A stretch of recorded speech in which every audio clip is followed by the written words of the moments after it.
মানুষের অধিকারের কথা বলছি বলে তারা আতঙ্কিত। বাংলার যে কৃষক আছে, 60 বছরের ঊর্ধ্বে যে কৃষকরা আছে, তারা পেনশন পাওয়ার কথা।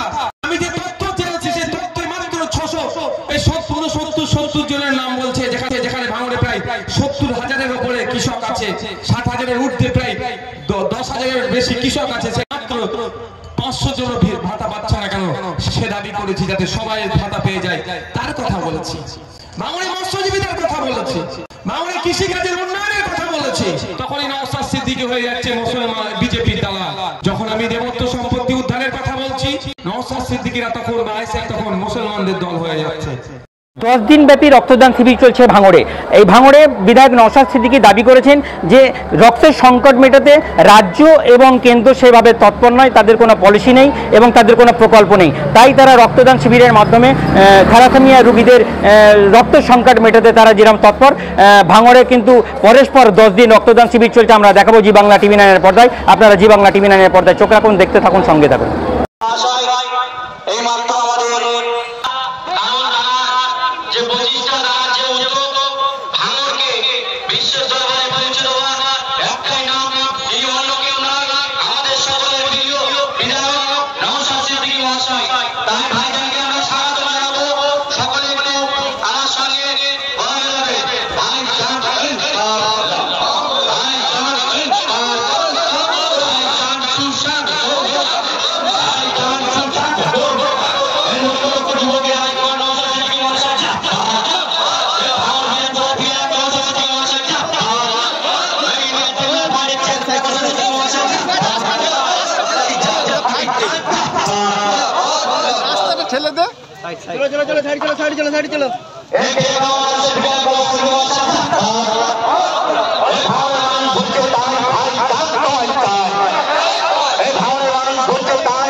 গত রবিবার থেকে 10 দিন ব্যাপী রক্তদানের মহা উৎসব পালন করছেন আইএসএফ চেয়ারম্যান তথা ভাঙড়ের বিধায়ক নওশাদ সিদ্দিকীর দাবি, রক্তের সংকট মেটাতে রাজ্য সরকার অথবা কেন্দ্র সরকারের কোনো প্রকল্প বা কোনো পলিসি নেই, যাতে এই রক্তের সংকট মেটানো যায়।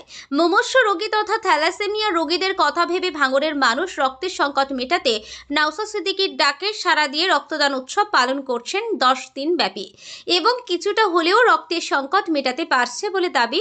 যদিও বিরোধীরা রক্ত বিক্রি করার অভিযোগ এনেছেন, সেই অভিযোগ উড়িয়ে তিনি বিরোধীদের উদ্দেশ্যে বার্তা দিয়েছেন যে আমরা 10টা রক্তদান শিবির করছি, আপনারা 20টা রক্তদান শিবির করে মানুষের পাশে থাকুন। আমরা সেই চিত্র দেখাবো, আপনারা জি বাংলা টিভি 9-এর পর্দায় চোখ রাখুন, দেখতে থাকুন, সঙ্গে থাকুন। অপদার্থ সরকার এইখানে শুনছে, এখানে বাদ করছে আর আমাদের সাথে নাটক করছে। সে তার দলের নেতাদেরকে দিয়ে নওশাদ সিদ্দিকী কিছু বলেনি। ভাঙড়ের মেধাযুক্ত ছেলেরা আছে, ভাঙড়ের মেধা আছে, ভাঙড়ের যেমন পড়াশোনার দিকে মেধা আছে, খেলাধুলার দিকেও প্রতিভা ভাঙড়ের আছে। আমি বিধানসভায় ইউথ অ্যান্ড স্পোর্টস মিনিস্টারকে জানিয়েছি, ইউথ সার্ভিস অ্যান্ড স্পোর্টস মিনিস্টারকে, যে ভাঙড়ে একটা উন্নত মানের স্পোর্টস কমপ্লেক্সের দরকার। কারণ আপনাদের এলাকার কথা বলছি, এই বেউতার ওখানে বেউতাতে মনে হচ্ছে পিউঢালি নামে যে ন্যাশনাল লেভেলে গিয়ে সেখানে মেডেল নিয়ে এসেছে। শাহজাহান বুলবুল একজন শারীরিকভাবে সক্ষম, তিনি ইন্টারন্যাশনাল লেভেলে গিয়ে দেশের নাম উজ্জ্বল করেছে তথা বাংলার নাম উজ্জ্বল করেছে, ভাঙড়ের নাম উজ্জ্বল করে সেখান থেকে মেডেল নিয়ে এসেছে। আপনাদের ভাঙড়ের ছেলেরা আইএসএল ব্যাঙ্গালোর এফসির হয়ে খেলছে, আপনাদের ভাঙড়ের মেয়ে তোমরা খাতো যে ন্যাশনাল লেভেলে গিয়ে বাংলার তথা ভাঙড়ের নাম উজ্জ্বল করে মেডেল নিয়ে এসেছে। এখানে মেধাযুক্ত প্রতিভাযুক্ত সব ছেলেরা, প্রতিভা সম্পন্ন ছেলেরা এখানে ভাঙড়ের আছে, কিন্তু এখানে খেলাধুলার সেরকম পরিকাঠামো নাই। যেমন শিক্ষার পরিকাঠামোর অভাব তার কথা বলেছি, ঠিক সাথে সাথে খেলাধুলার পরিকাঠামোর অভাব তার কথাও বলেছি। আমি মাননীয় মন্ত্রীর দৃষ্টি আকর্ষণ করেছি, তাকে জানিয়েছি একটা ভাঙড়ে অবিলম্বে স্পোর্টস কমপ্লেক্স করে দেওয়া হোক। ভাঙড়ের প্রতিভা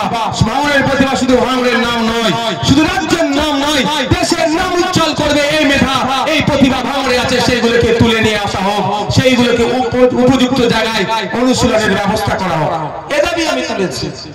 এই দাবিগুলো তুলছি বলে তারা আতঙ্কিত, মানুষের অধিকারের কথা বলছি বলে তারা আতঙ্কিত। বাংলার যে কৃষক আছে, 60 বছরের ঊর্ধ্বে যে কৃষকরা আছে, তারা পেনশন পাওয়ার কথা।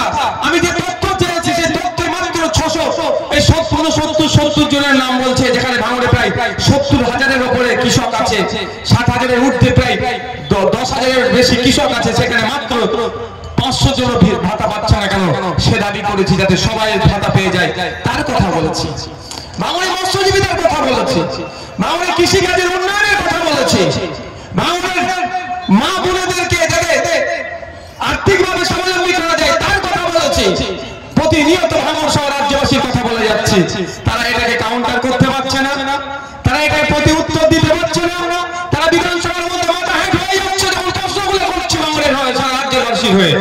তারা হলে উত্তর না দিতে পারার ফলে বাইরে এসে আমাদেরকে ডিস্টার্ব করছে, আমাদের কর্মী সমাজদেরকে বা সাধারণ মানুষের কাছে বা আমাদেরকে ডিস্টার্ব করছে। কোন জায়গায় গিয়ে বলছে, যখন আমি পার্টি উদ্ধারের কথা বলছি, যখন আনিসকে কেন হত্যা করা হলো তার জবাব চাইছি, যখন আমি বলছি ভক্তের মতো কাণ্ড ঘটলো কেন জবাব দাও, যখন দুনিয়া ভাগের মতো কাণ্ড ঘটলো জবাব দাও, তখনই নওশাদ সিদ্দিকী হয়ে যাচ্ছে মুসলমান বিজেপির দালাল। যখন আমি দেবত্ব সম্পত্তি উদ্ধারের কথা বলছি, যখন উমাওয়ারের উপরে আক্রমণ হলো কেন, জল জমি জঙ্গলের উদ্ধারের কথা বলছি, তাহলে স্বাভাবিক যে অধিকার ফিরিয়ে দেওয়ার যখন কথা বলছি, নওশাদ সিদ্দিকীরা তখন আইএসএফ তখন মুসলমানদের দল হয়ে যাচ্ছে। যাবো কোথায়?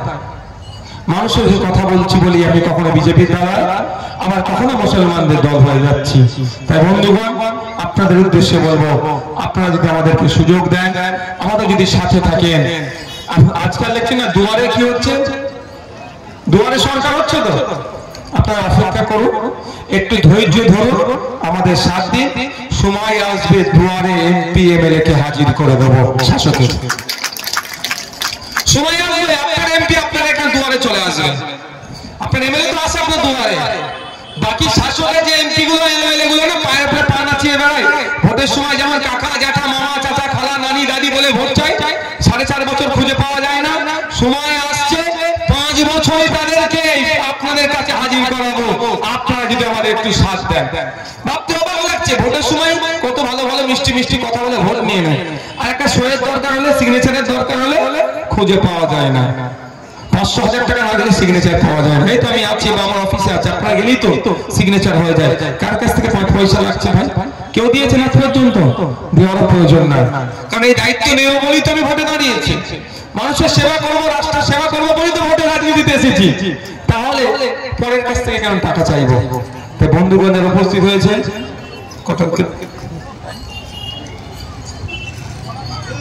সময় আসলে আবার বলবো কথা। সকলে ভালো থাকবেন, সুস্থ থাকবেন। দেখুন, বার্তা একটাই, রক্তদান শিবির কেন করছে? মুমূর্ষু রোগীদের রক্তের প্রয়োজন হচ্ছে। রাজ্য সরকার কেন্দ্র সরকারের কোনো প্রকল্প নেই, যা কোনো পলিসি নাই যে রক্তের যে ঘাটতি, যে ক্রাইসিস, এটা পূরণ করার। আমরা ভাঙড়ের পক্ষ থেকে, ভাঙড়বাসীর পক্ষ থেকে রক্তদান মহোৎসব করছি। আইএসএফের যারা দায়িত্বশীলের আছে তাদের প্রচেষ্টাতে ভাঙড়বাসী রক্ত দিচ্ছে। সেই যে রক্তের ক্রাইসিস দেখা দিচ্ছে, কিছুটা হলেও আমরা সুরাহা করার চেষ্টা করছি। বিরোধীরা বলছে রক্ত নিয়ে ব্যবসা করছে, কি বলবেন? দেখুন, আইনে আছে, কেউ রক্ত বিক্রি করলে সে আইনত এতে সে জেল জরিমানা হতে পারে। যদি এরকম করছি, আমাকে তো এমনি মিথ্যা কেস দিয়ে আমাকে জেলে রাখার চেষ্টা করছে, এটা সুযোগ আছে তাদেরকে বলবো আমার বিরুদ্ধে আইনত ব্যবস্থা নিতে। তারপর হচ্ছে বিরোধীরা পারছে না, সেই জন্যই কুৎসা রটাচ্ছে। বিরোধীদের কাজ হবে, আমরা 10টা জায়গায় রক্তদান শিবির করছি টানা 10 দিন।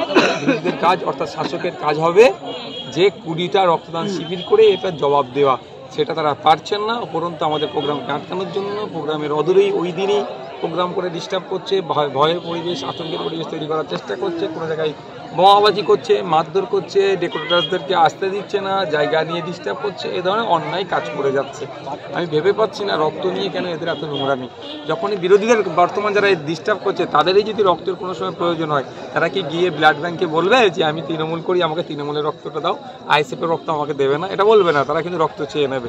ব্যাপারটা হচ্ছে এই নোংরা মন মানসিকতা নিয়ে যারা উঠা বসা করছে তাদেরকে সমাজ থেকে বিচ্যুতি করতে হবে ভোটের মাধ্যমে, গণতান্ত্রিক প্রক্রিয়াতে। এরা সমাজ যতদিন থাকবে ততটা সমাজ ক্ষতিগ্রস্ত হবে, বাংলা ক্ষতিগ্রস্ত হবে।